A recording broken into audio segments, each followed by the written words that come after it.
Field Report 1. Recorded as the research team initially arrives at their destination and launches a preliminary investigation. Howard. This is the place? Jenkins. This is the place. Howard. Well, what the fuck? Jenkins. You have a problem? Howard. There's nothing here. Literally nothing. This is an empty fucking room. Jenkins. Don't be so sure. Howard. What? The closet? At this point, the sound of a door opening can be heard. The microphone of Jenkins' recorder also picks up something nearly inaudible. A whisper of some kind. The words are intelligible, but there is clear vocal tone. The sound of the door closing is heard soon after. Howard. Very funny. Jenkins. I wasn't joking. Howard. There was nothing in there. Maybe some dust. Jenkins. I guess it isn't time yet. Howard. Man, what the fuck is going on here? At this point, Howard's voice is growing in intensity. He is clearly upset. Jenkins. Just roll out your sleeping bag. We'll be here for a while. Howard. Fuck that. I'm not sleeping in some random room in the middle of the woods. Jenkins. Oh yes. Yes you are. It's that, or a bullet. The sound of Jenkins' holster snapping open can be heard. Howard. Fuck me. Put that shit away. I'm fine. The sound of weighted fabric hitting the ground can be faintly heard as the recording cuts off. Field Report 2. Recorded on the first and last full day of the experiment. Howard. Man, this floor is rough.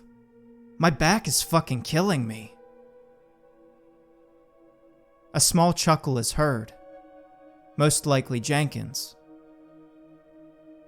Howard. So, what are we doing here? Jenkins.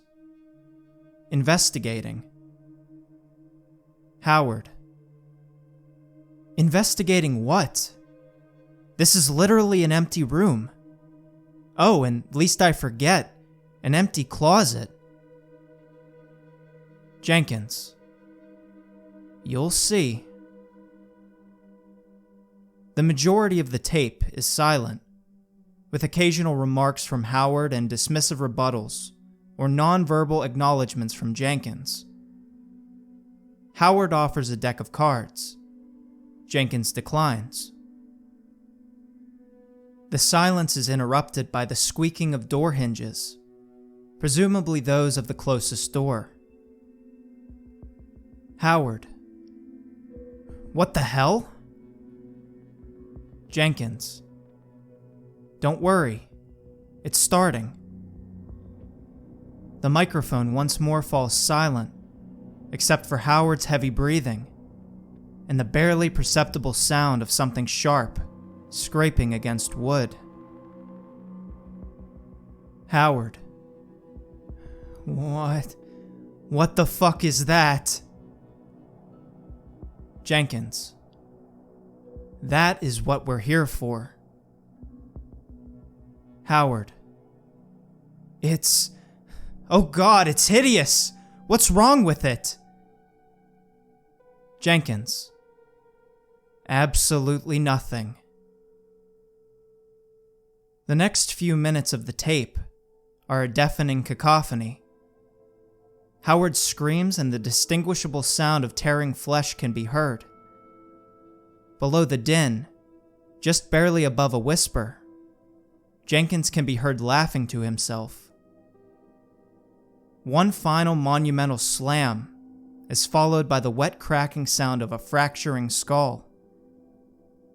Jenkins' laugh slowly fades. Ragged, bestial breaths can be heard. Something heavy flops to the floor. Jenkins. That's a good boy. Did you enjoy your breakfast? I bet you did. Jenkins' tone is that of a father playfully cooing to his child. The heavy breathing has been replaced by a contented panting and a slight canine groan of pleasure. At this point in the recording, the mic experiences some motion-based disturbance. It is presumably the result of Jenkins picking the recorder up from the floor and bringing it closer to his mouth. Jenkins. That's another successful feeding. He was a big one. Should buy us another few months, at least. I'm ready to get out of this hellhole. The sound of heavy padding footsteps is followed by the sound of the closet once more closing. The recording cuts off. Addendum. I feel like I should provide some context here. The recording transcribed here is from the late 80s. It was located when we were cleaning out the basement in preparation of departmental expansion.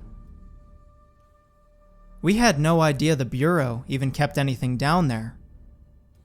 At least, nothing more important than some old personnel files and a few boxes of fatally expired instant coffee. This particular transcript was found in a fairly hefty file entitled Red Pines Anomaly, Appeasement Trials. The whole case is a trip and a half.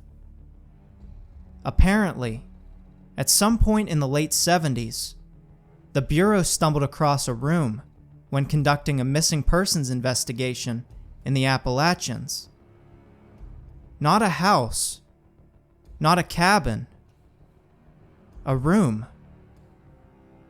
Just sitting there in the middle of the woods. The exterior was constructed entirely of cement. It basically looked like a big gray cube that some bored deity had plopped down amidst the trees. Upon entering the structure, agents found a very average, very nondescript foyer. The wallpaper was flowery and looked relatively new. There was no water staining or peeling. The wooden running boards and flooring were free of scratches, stains, or any other signs of wear and tear. All in all, the place looked brand new. The agents were obviously taken aback by the mysterious nature of the room, but they were even more shocked to see a door. A door that shouldn't have existed. The outside of the structure was completely squared off. There were no outcroppings or oddly shaped walls. Given the size of the structure, there simply wasn't space for another room. One of the agents opened the door, expecting it to lead to nothing more than a cement wall. It didn't. It opened on a space darker than black and unknowable in size. The agents shined their flashlights into the cavernous opening, but the darkness simply consumed their light. One brave soul decided to more closely examine the anomaly and leaned in carefully. There was a low growling sound, and the horrendous din of tearing flesh and snapping bone. the agent fell back into the waiting arms of his partner. What had once been his head was nothing more than a few ragged strands of muscle and a shattered spine. Needless to say, the man's partner immediately slammed shut that most frightening of doors and legged it back out into the woods. The following months saw the Bureau set up a perimeter around the room and perform a more thorough investigation of its mysteries. After losing more than a few agents, it had been decided that whatever lay in that abyssal closet was hungry. However, it only fed in the comfort of its pitch-black habitat. As governments are wont to do, the Bureau decided they needed more. They needed to see the thing. They needed to study it. In order to coax it out into the light, the Bureau began arranging sacrifices. They started with animals: chickens, goats, stray cats. The thing refused them all. It had a taste for one very specific type of meat. In the search for knowledge, the Bureau cast aside any moral considerations and began feeding the thing people. Prisoners mostly, those on death row. I guess they figured the poor saps were slated for death anyway, so what difference would it make if the final blow came from a needle or some abomination in the western Virginian woods? Eventually, the experiment bore fruit. The creature advanced slowly, each of its gnarled limbs creeping out from the inky blackness. When it had fully revealed itself, the reporting agents were taken so severely off guard that one of them lost an arm, attempting to feed the thing. It was a kid. A little boy. Waist height and thin as a rail. The boy looked dreadfully malnourished. His skin was thin and pulled so taut that every one of his bones was easily visible. His ribs stuck out like crooked fingers. He was covered in what appeared to be dirt, but wasn't. Whatever coated him was ever shifting and impossible to look at directly. It reflected light that wasn't there. The Bureau attempted to capture the boy, but he also managed to elude them. Even when lured out of the creeping darkness, he was more powerful than any natural creature. A flick of his wrist could snap a spine. Being incapable of bringing the boy to them, the Bureau brought their investigation to the boy.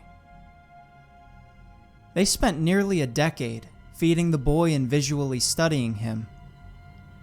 As they continued to provide his nutrition, he came to trust them. He also began to grow. Before their very eyes, what had once been a small boy became a towering behemoth of a man, standing an easy 8 feet and being composed of nothing but pure, wiry muscle. In their years of study, countless agents had been assigned to the room.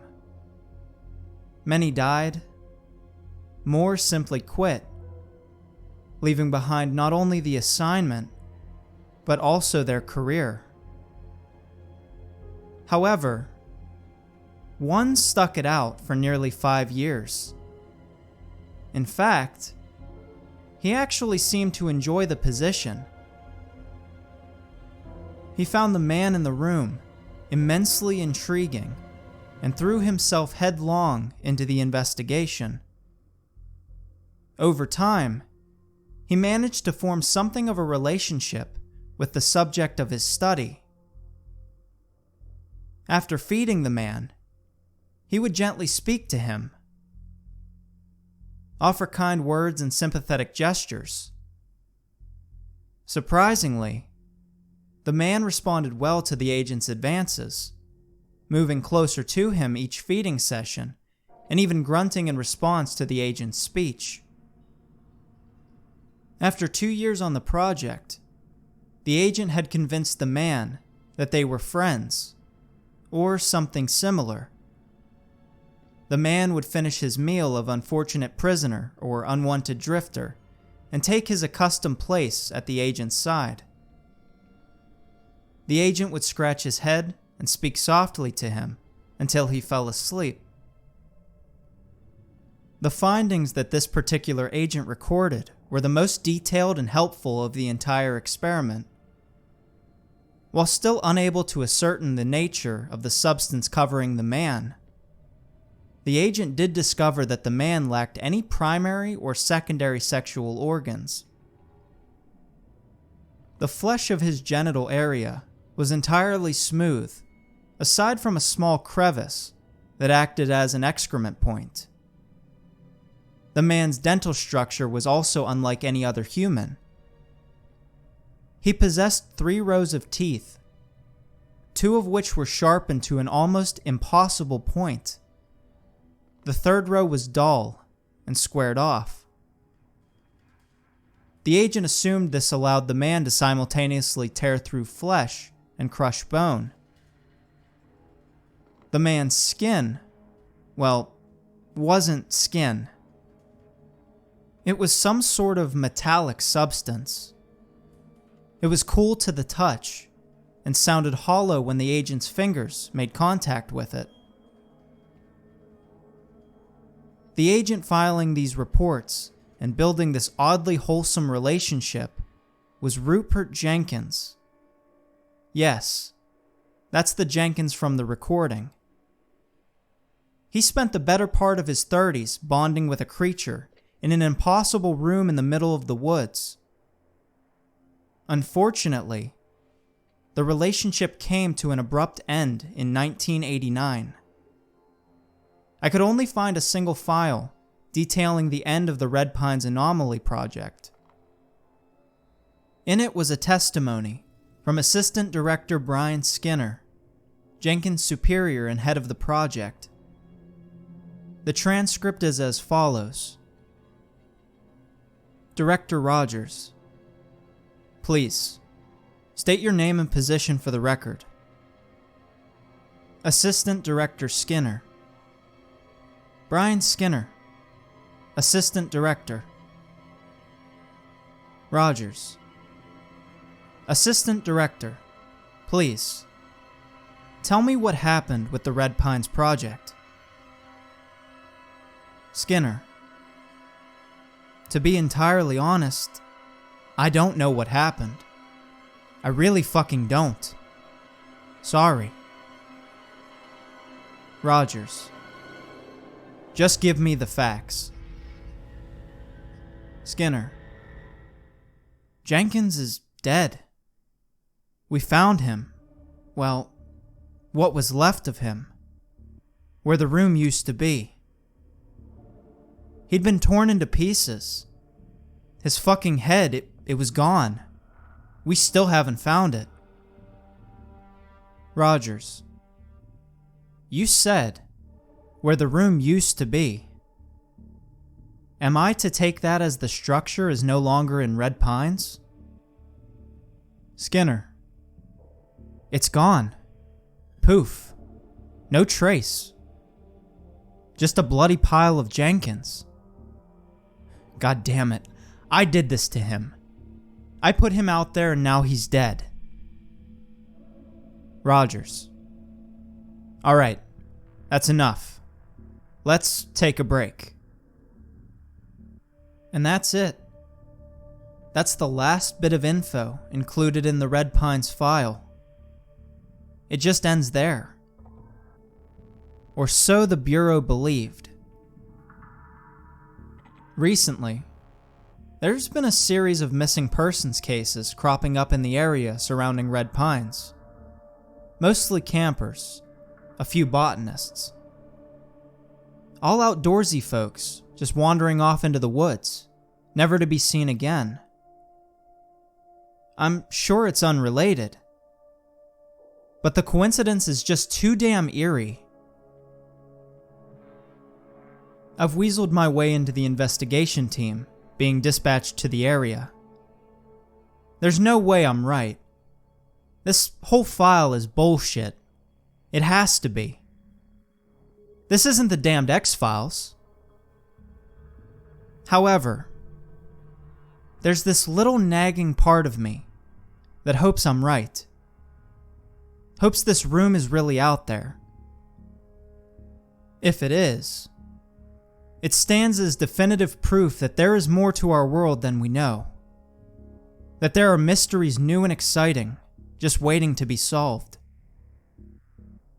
I guess there really is only one way to find out. Red Pines, here I come.